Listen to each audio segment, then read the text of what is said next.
Om Swastiastu. Perkenalkan, nama saya Faradita Septiana Dewi, calon guru penggerak Angkatan 9 Kabupaten Tabanan, Provinsi Bali. Kali ini saya tidak sendiri, saya ditemani oleh rekan sejawat saya, Ibu Komang Widi Artini, yang merupakan guru pengampu mata pelajaran Bahasa Indonesia di SMA Negeri 1 Sremadan. Selamat siang Bu Komang. Selamat siang Ibu Anta. Bagaimana kabarnya? Cukup melelahkan hari ini. Mengapa melelahkan Ibu?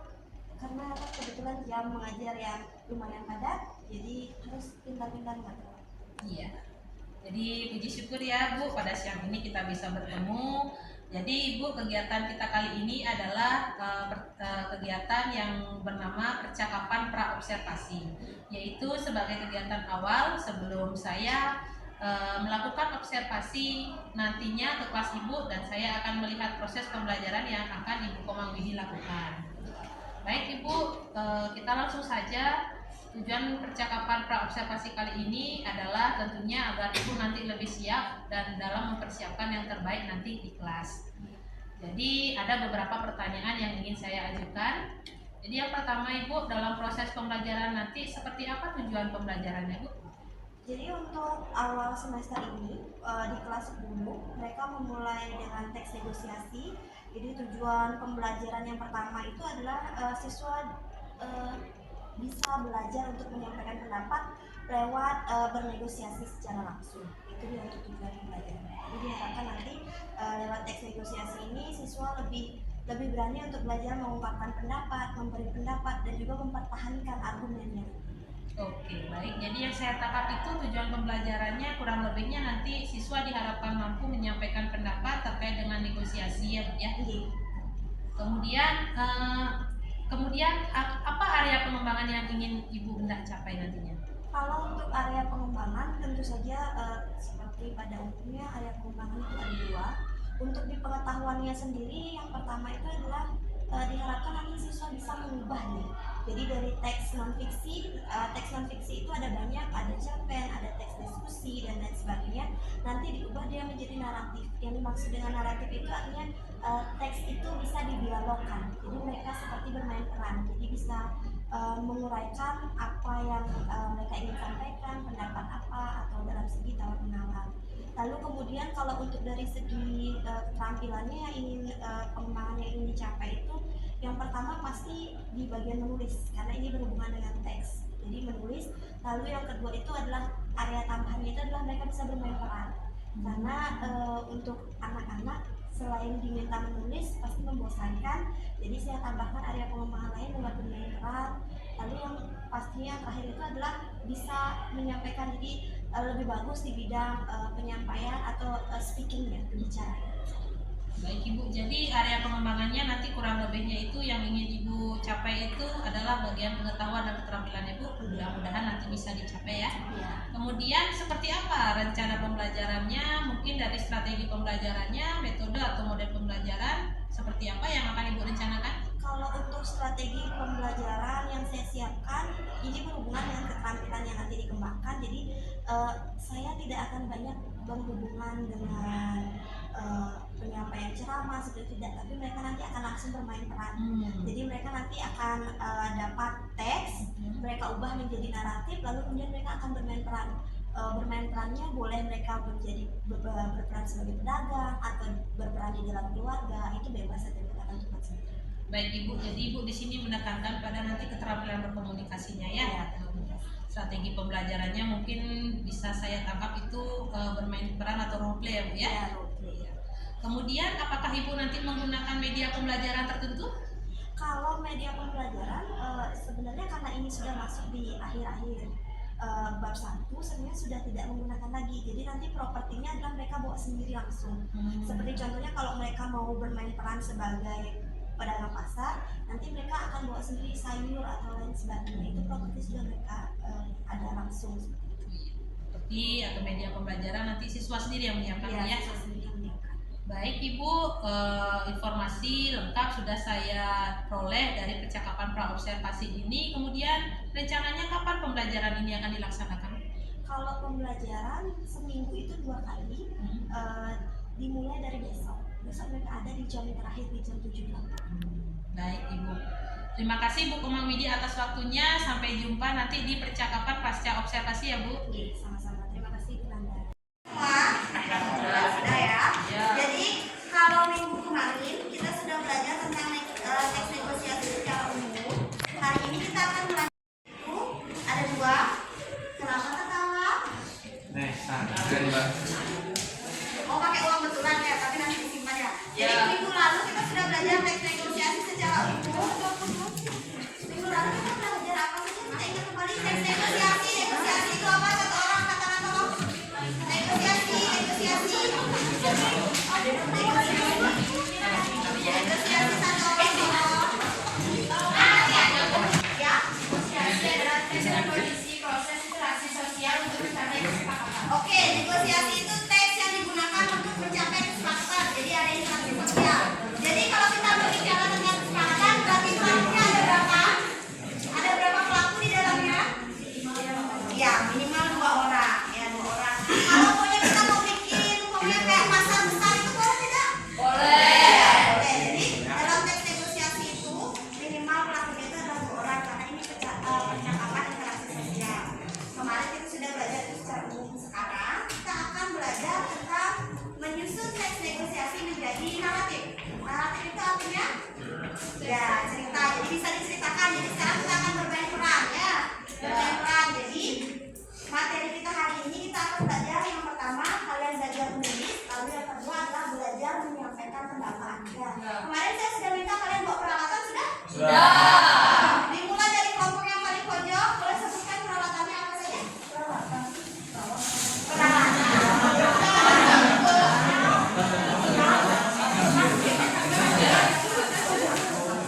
Kita ada kantong sama-sama. Kantong sama-sama berarti ini berhubungan dengan pasar.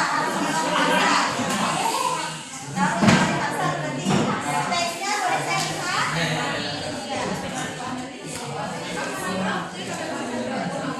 Berarti di sini pelakunya ada berapa orang? Teks negosiasi penjualan ya? Ada berapa pelaku di sini? Ada 3 orang. Ada 3 orang. Berarti nanti yang diperlukan pelakunya ada berapa orang? Kalau yang di sini percakapan apa? Mau minta waktu? Pelakunya ada berapa? Ada 3 orang juga. Teks negosiasinya tentang 2 juga. 2 orang ya. 2 orang. Perdagangan juga. Jadi maksudnya ada berapa? Ada 2 orang.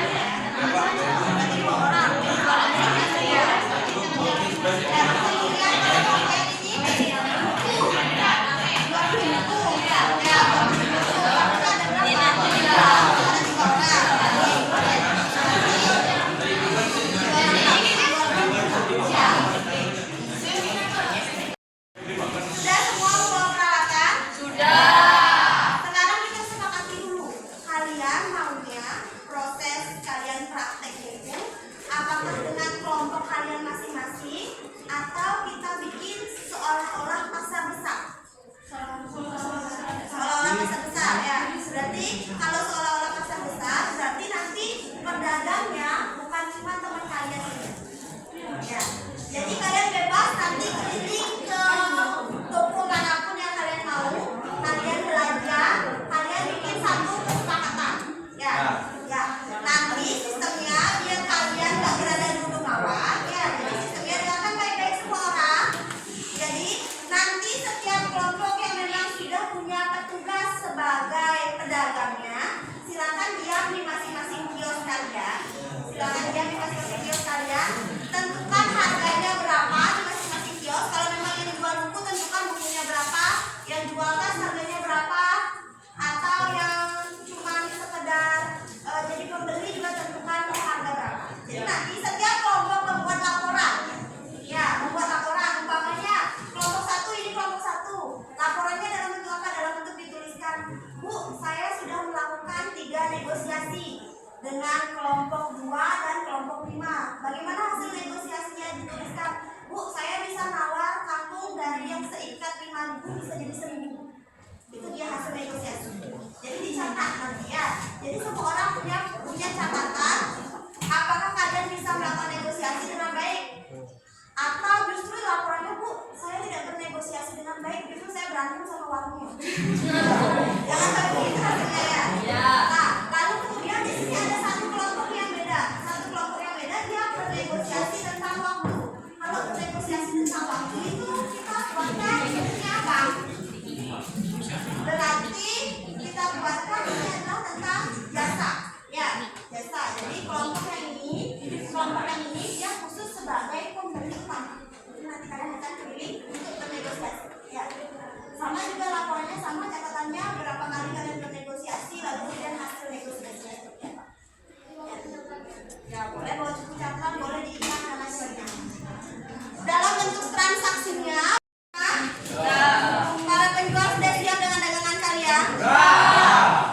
dengarkan saya, sudah. Boleh dengarkan saya sebentar? Boleh. Jadi, agar permainan kita lebih seru ya. Jadi nanti setiap kelompok akan saya beri satu istirahat ya. Jadi nanti kalian harus melakukan istirahat yaitu dengan baik dan benar. Ya. Ini juga masih berhubungan dengan negosiasi, ya. Nah, saya mulai dari kelompok ini.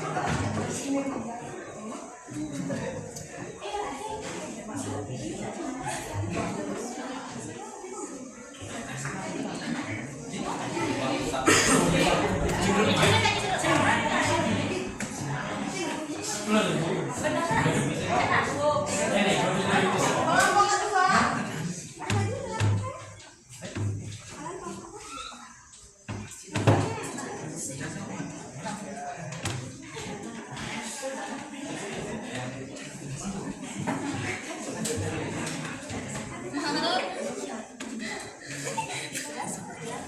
Kelompok selanjutnya. Dua orang ini. Kelompok ini 2 orang aja. 3 orang.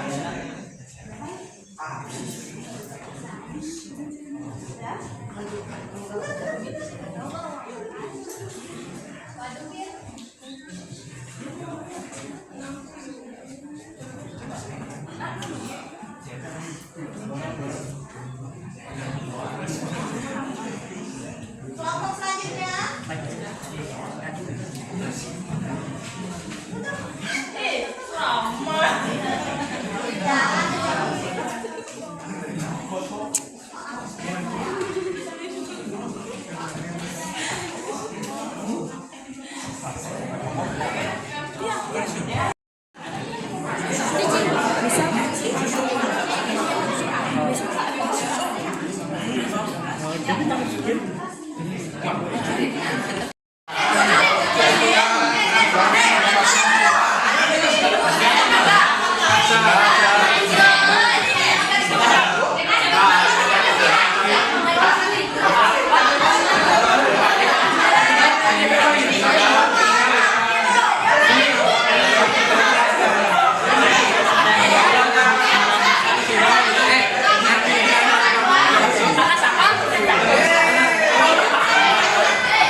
dapat buktinya dari mana?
Mulai dari kelompok ini, misinya apa tadi?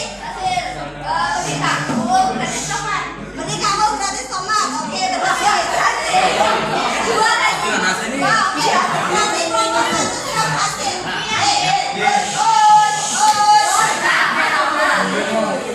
Dan kalau kita akan sekalian kelompok-kelompok ini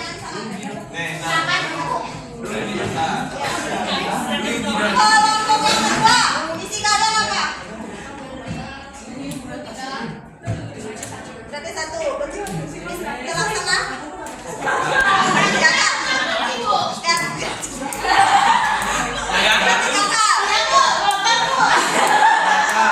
Berarti negosiasi tidak berjalan dengan baik. Oke, kelompok dua berarti gagal negosiasi.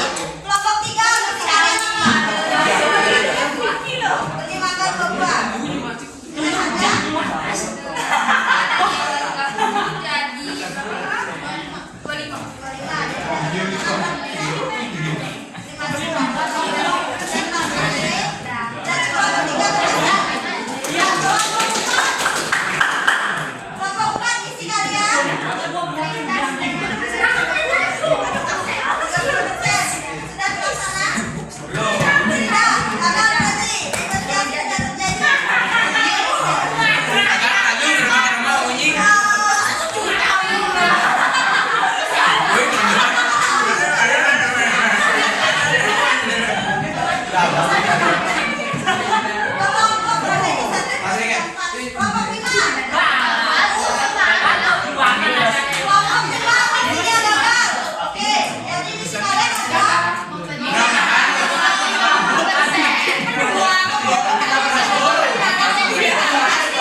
ada penawaran di dalamnya, lalu kemudian ada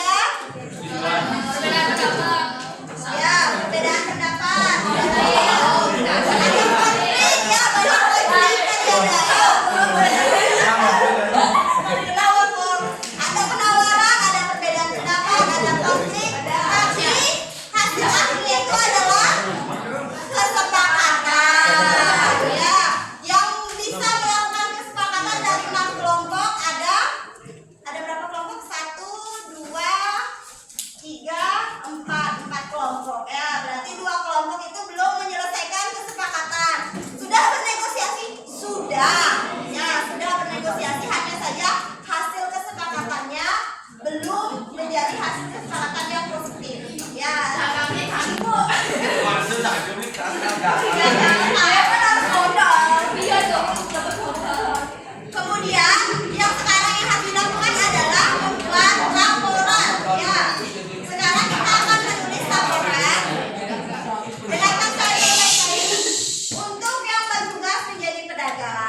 Ya, untuk sekarang biar kalian tidak usah repot lagi memperbaiki kursi, kalian boleh duduk berkelompok di mana saja. Kalau kalian mau lesehan di lantai nggak masalah, kan besok kan pakai roll ya. Boleh, kalian boleh di mana aja.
Bagaimana kabarnya hari ini? Sepertinya ada banyak kesibukan ya. Iya, ada banyak atensi. Ada banyak atensi. Tadi ikut Zoom juga ya. Iya, persiapan gelombang Monolog. Begitu ya Bu Komang Widi yang tadi dikatakan oleh Pak saya. Nah, sekarang kita bertemu kembali Bu Komang di namanya ini adalah percakapan pasca observasi kelas. Tempoh hari saya ikut masuk ke kelas Ibu Komang Widi pada tanggal 22 Januari 2024 di kelas 10F jam 78. Sekarang bagaimana perasaan Ibu setelah saya ikut observasi saat itu? Kalau tidak salah Ibu mengajar materi negosiasi. Bagaimana perasaannya setelah mengajar di kelas itu? Kalau perasaannya tentu lebih banyak ilmunya, karena setelah saya belajar kan kita berdiskusi lagi tentang apa yang harus ditambahkan, apa yang harus diperbaiki, dan ini jadi lebih banyak ada masukan, karena kalau kita manusia gitu kan, kalau nggak bercermin, nggak ada cerminnya, nggak tahu kesalahannya di mana, kekurangannya di mana. Berarti saat proses pembelajaran itu apakah target-target yang ingin Ibu capai itu sudah terpenuhi? Kalau dari target ya bisa dikatakan kalau 100% sih tidak, karena itu kan baru satu kali pertemuan. Jadi kalau dari saya sih paling presentasinya 70 sampai 80% dari target. 70 sampai 80%. Tapi ini sudah mencapai nilai baik ya kalau Iya, begitu. nilai baik sudah. Kemudian bagaimana rencana tindak lanjut Ibu untuk proses pembelajaran berikutnya? Kalau untuk pembelajaran berikutnya itu tentu saja karena kemarin kita baru praktek, berarti di pembelajaran berikutnya nanti saya akan mempersiapkan asesmen. Iya, jadi nanti akan ada nanti mereka akan memilih sendiri asesmennya apakah dalam bentuk tulisan atau tulisan. Jadi setiap pembelajaran saya di kelas saya selalu memberikan anak-anak kebebasan untuk bagaimana saya nanti menilai mereka. Berarti Ibu mendengar suara mereka ya? Iya. Terlebih dahulu. Ya, karena yang nantinya akan melakukan itu kan anak-anak. Kalau kita terlalu memaksa, karena setelah saya masuk ke beberapa kelas ada beberapa anak-anak yang dia tidak terlalu baik dalam hal menulis seperti itu. Padahal ketika saya tanya secara langsung dia bisa, tapi begitu disuruh nulis, Bu, kalau bahasa Balinya otaknya hilang, Bu. Seperti itu. Oh, berarti Ibu ingin melibatkan murid ya? Iya, murid harus dilibatkan. Namanya saja pembelajaran, kalau kita tidak melibatkan murid, siapa yang kita ajar? Jadi murid harus dilibatkan. Terima kasih Ibu. Ya, jadi itu tadi rencana tindak lanjutnya, yaitu Ibu akan mempersiapkan asesmen seperti itu. Nah, terkait masih pada percakapan pasca observasi, saya juga hari ini akan seperti yang dijelaskan tadi akan memperlakukan Ibu sebagai coaching. Saya di sini akan mengcoaching terkait rencana pengembangan diri selanjutnya. Nah, seperti itu Ibu. Nah, kira-kira apa aktivitas pengembangan yang ingin Ibu kembangkan nanti? Dalam konteks ini adalah diri Ibu selaku guru.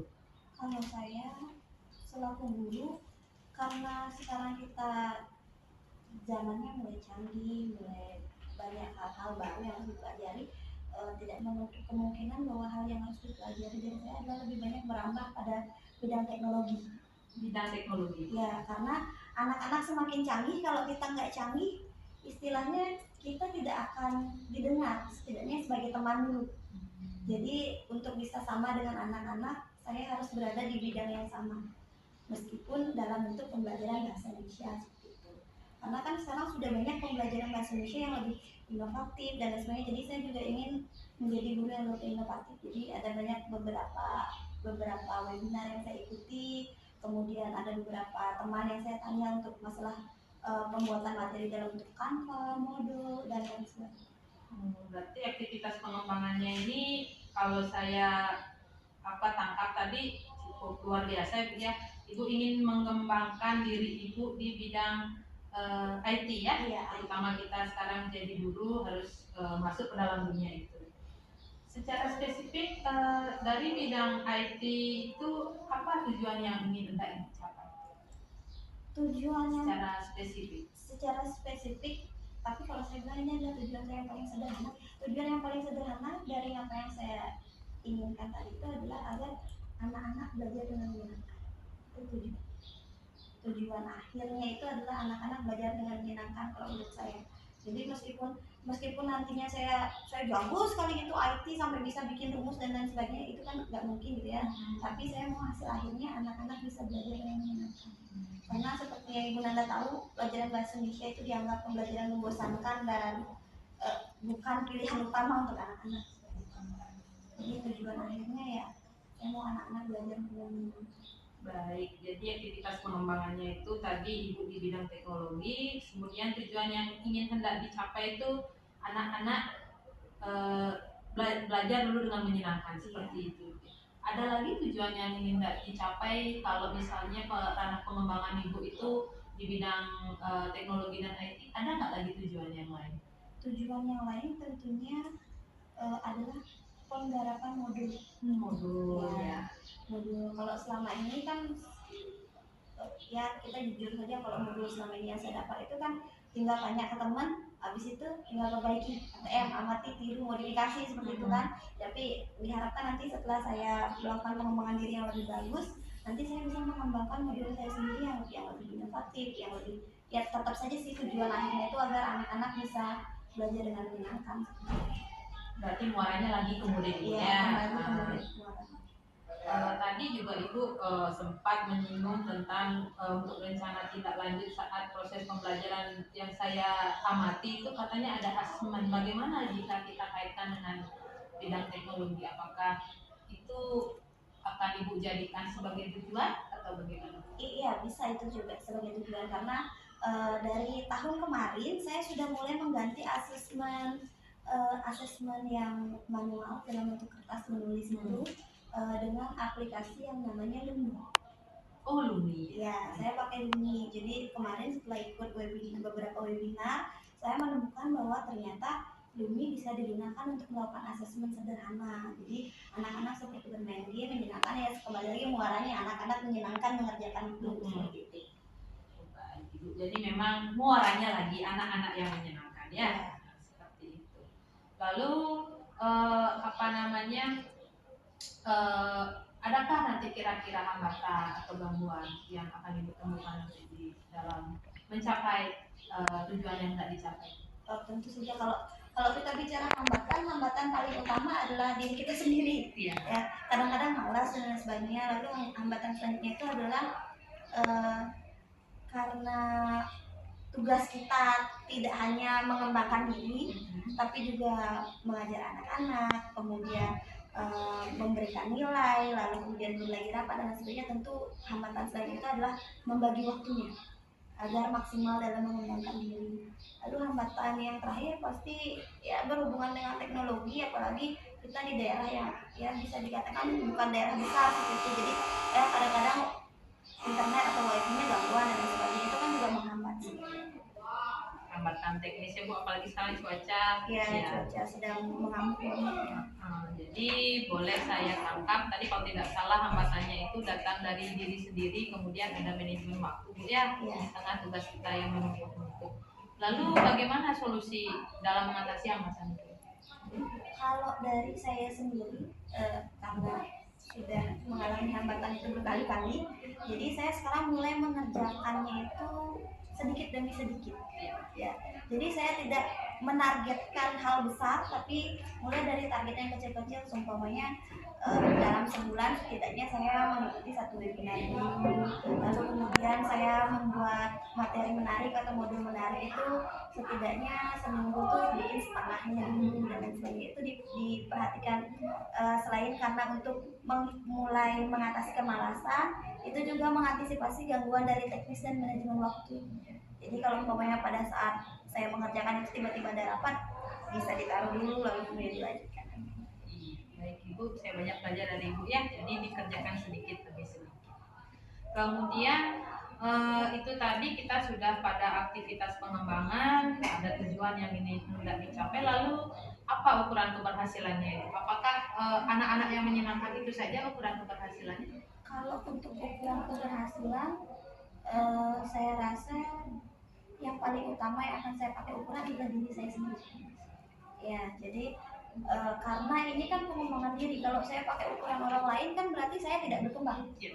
Jadi mungkin ukurannya itu yang pertama saya mendapatkan hal baru terlebih dahulu. Kayak tadi saya berbicara tentang IT, ada beberapa banyak aplikasi yang ingin saya pelajari. Contohnya saya mau pelajari lebih dalam, kemudian Canva lebih dalam, penggunaan game mungkin dan sebagainya. Itu bisa jadi target pencapaian saya. Lalu yang terakhir ya tentu saja nanti muaranya adalah kalau kita bilang anak-anak belajar dengan menyenangkan, otomatis pasti akan ada hasilnya. Hasilnya itu bisa dilihat dari nilai anak-anak, apakah ada perkembangan atau ya bisa hal sederhananya. Kalau nilai kan itu ya kita sebagai guru pasti kadang-kadang ada nilai dari lain-lainnya kan, tapi kita lihat dari semangatnya anak di kelas. Apakah nantinya mereka jadi makin rajin sekolah atau tidak? Iya. terima kasih Bu ya. Hasilnya itu dilihat dari diri sendiri, kemudian lagi muaranya anak-anak. Kita lihat nanti dari hasil nilai anak-anak ya, sama perubahan perilaku anak-anak. Kemudian mulai dari sekarang kira-kira apa yang akan Ibu lakukan untuk rencana yang segera yang akan Ibu eksekusi? Yang akan segera eksekusi, hari ini saya sudah mulai mengerjakan mengubah materi anak-anak yang dari bentuk LKS dan paket ke dalam bentuk Canva. Jadi anak-anak bisa belajar lebih menyenangkan. Lalu saya juga sedang menyiapkan asesmen untuk kelas 10F dalam bentuk Lumi. Ya. Oh, baru ini uji coba di kelas 10F. Enggak, Lumi ini sudah saya pakai dari tahun lalu. Oh begitu. Ya, jadi sudah dari kelas 11 dan 10 tahun lalu sudah saya pakai. Jadi sekarang tinggal penerapannya saja. Tapi kalau yang Lumi ini kan seperti yang saya katakan tadi, saya belum menguasainya terlalu dalam. Jadi hanya Lumi-Lumi sederhana seperti contohnya pilihan ganda atau teka-teki silang, jadi yang sederhana. Jadi belum sampai menyeluruh aplikasinya. Iya. Lumi Bu ya. Ya. Kemudian tadi kita sudah banyak berbicara aktivitas pengembangan, tujuan yang hendak dicapai, ukuran keberhasilan, sama ada rencana aksi yang segera Ibu lakukan. Kemudian ada tidak pendukung lain dalam membantu Ibu dalam mencapai aktivitas pengembangan ini? Ada nggak pendukung lain? Kalau pendukung lain, nanti pendukung utamanya itu adalah teman sejawat. Teman sejawat. Ya, teman sejawat itu kita gunakan sebagai pendukung utama. Kenapa? Istilahnya kalau kita bicara anak-anak, kalau temannya ke kanan, otomatis yang lainnya pasti kena ke kanan. Jadi kalau kita bisa berdiskusi dengan teman sejawat, otomatis nanti akan lebih banyak ilmu dan lain sebagainya seperti itu. Lalu kemudian pendukung yang lainnya tentu dari sumber-sumber online. Dengan mengikuti webinar, pelatihan Bu ya. Kira-kira dari aktivitas pengembangan yang akan Ibu impikan atau capai nanti, kapan kira-kira waktu untuk Ibu mencapai tujuan itu? Kalau dilihat dari kemampuan saya sendiri, rasanya pasti akan butuh waktu yang lumayan lama. Apalagi dilihat dari kesibukan saya. Tapi setidaknya kalau diambil target satu persatu, jadi kayak pokoknya tahun ini saya sedang memantapkan diri untuk lebih menguasai bidang IT. Jadi saya rasa tahun ini setidaknya saya pasti bisa menguasai 1 atau 2 aplikasi. 1 tahun? Ya, 1 tahun lah setidaknya untuk bisa mencapai satu target. Karena ya kembali lagi ke kesibukan kita, kalau tidak dibagi waktunya nanti malah jangan sampai karena ingin mengembangkan diri muridnya sampai ditinggalkan dan keteteran, itu kan nggak baik juga. Ya, jadi itu tadi aktivitas pengembangannya bidang IT, tujuan yang nggak dicapai itu anak-anak belajar dengan menyenangkan, ada ukuran keberhasilan, tentunya juga sudah, dan waktunya itu target itu 1 tahun. Iya, targetnya 1 tahun. Ada aktivitas pengembangan lain lagi selain bidang IT kira-kira? Kalau untuk tahun ini saya lebih fokus ke IT agar bisa lebih membimbing anak-anak begitu. Apalagi sekarang anak-anak semakin canggih. Jadi saya fokusnya ke IT. Kayak contohnya sekarang anak-anak tuh sekarang mulai bisa memanfaatkan TikTok untuk belajar. Kalau kita tidak bisa memahami itu kan tidak bisa. Berarti fokus ya, aktivitas pengembangan terbesar itu bidang IT ya? Ya, difokuskan dulu seperti itu. Karena seperti yang saya katakan tadi, kalau terlalu banyak memasukkan sesuatu, takutnya justru tidak selesai sampai akhir. Jadi nanti setiap tahun baru ada resolusi baru lagi. Sibuk ya. Jadi itu tadi. Lalu untuk di akhir percakapan ini, bagaimana komitmen Ibu untuk kedepannya?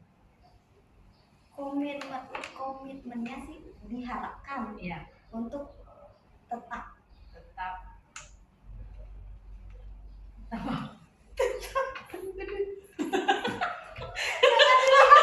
Ya, potong. Iya, tahu. Tetap apa? Duh, apa mau komitmennya tentu untuk tetap menjadi guru yang lebih menyenangkan untuk anak-anak, kemudian tetap pada jalur untuk mengembangkan diri menjadi lebih baik. Baik, terima kasih Bu ya. Jadi terima kasih atas pertemuan kita kali ini. Tadi kita sudah melakukan percakapan pasca observasi di kelas. Juga di sini ada tadi saya memperoleh lembar rencana pengembangan diri Ibu. Jadi ini sebenarnya adalah ini lahir dari Ibu dan jawabannya dari Ibu sendiri. Seperti itu. Baik Ibu, terima kasih. Silakan melanjutkan aktivitas kembali. Selamat pagi. Iya, selamat pagi Bu Nabila. Terima kasih.